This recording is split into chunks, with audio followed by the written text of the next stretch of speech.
So, you found a company you think could be a great investment. Maybe you love their products, or you've heard good things, or you saw their stock prices going up. That initial spark of interest is a great starting point, but it's not a strategy.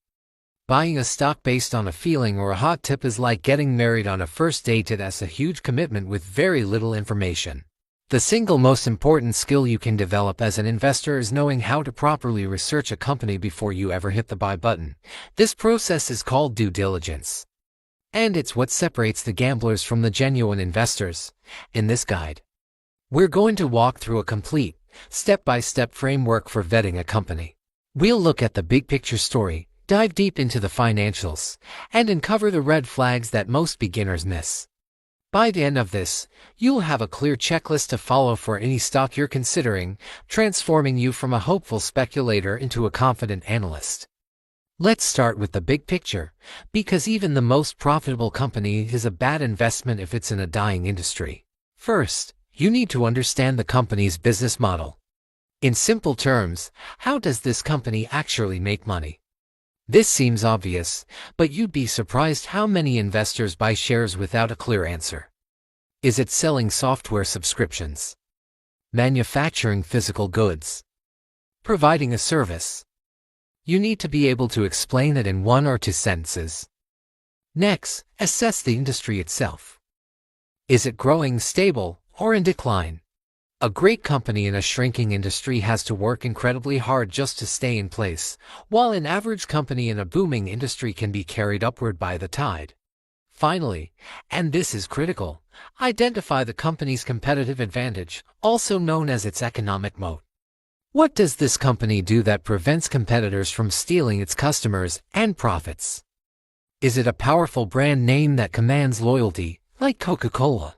Does it have a technological patent that can't be easily replicated?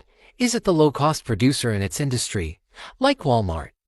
A wide and durable moat is what protects a company's profits over the long term.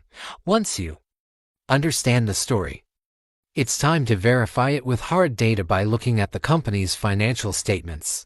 This is where many people get intimidated, but we're going to focus on just 3 key documents and a handful of vital metrics. The 3 statements are the income statement, the balance sheet, and the cash flow statement. You can find all of them in the company's annual 10K or quarterly 10Q report, which are filed for free on the SEC/SEDGR database. The income statement shows you a company's profitability over a period of time. Here, you want to look for consistent growth in revenue and, even more importantly, net income. Is the company actually making a profit, and is that profit growing? The balance sheet is a snapshot of the company's financial health at a specific moment. Here, you need to check the company's debt levels. Compare the total debt to the company's equity. A high debt-to-equity ratio can be a major risk, especially if interest rates rise. The most important statement, according to many legendary investors, is the cash flow statement. Specifically, look at operating cash flow. This tells you the cash generated from the actual business operations. A company can manipulate earnings, but it's much harder to fake cold hard cash. A healthy company consistently generates strong positive cash flow from its operations. Now, let us use those financial statements to calculate some key ratios that will help us determine if the stock is fairly priced. The most common valuation metric is the P/E ratio, or price-to-earnings ratio. It's simply the current stock price divided by the company's earnings per share. A high P/E ratio could mean the stock is overvalued, or it could mean investors are expecting very high growth in the future. Don't look at it in isolation. Always compare a company's P/E ratio to the P/E ratios of its direct competitors and its own historical average. Another crucial ratio is the return on equity, or ROE. This measures how efficiently a company is using its investors' money to generate profits.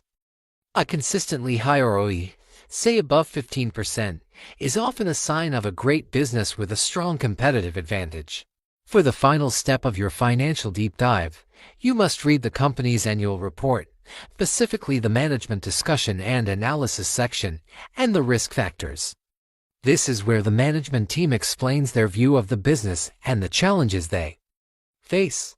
Are they confident and transparent, or are they full of excuses?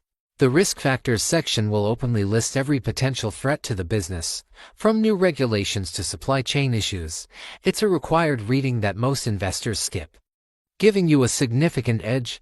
Your research isn't complete until you look at the people steering the ship. The management team is responsible for allocating capital, and their decisions will ultimately determine your return. Do a quick search on the CEO and key executives. Look for a track record of success and integrity. How are they compensated? Look at the proxy statement to see their salary and bonus structure. You want to see that their incentives are aligned with long-term shareholder value, not just short-term stock price pops. Do they own a significant amount of company stock themselves? Skin in the game is a powerful motivator. A CEO who owns a lot of shares is more likely to act like an owner. Finally, step back and synthesize all this information. Does the story from your big picture research match the reality of the financial numbers? Does the current stock price make sense given the company's growth prospects and profitability? This entire process is not about finding a perfect company. It's about identifying a good company that you understand, with a durable competitive advantage, trading at a reasonable price. It's about making an informed decision with confidence, knowing you've done your homework. Remember, this is educational content and not financial advice. Investing always carries risk, including the total loss of capital. You should always conduct your own thorough research or consult with a qualified financial advisor before making any investment decisions. If this deep dive was helpful, please show your support by liking this video and subscribing for more analytical breakdowns. Now, I want to hear from you. What's the first company you're going to research using this framework? Let me know in the comments below.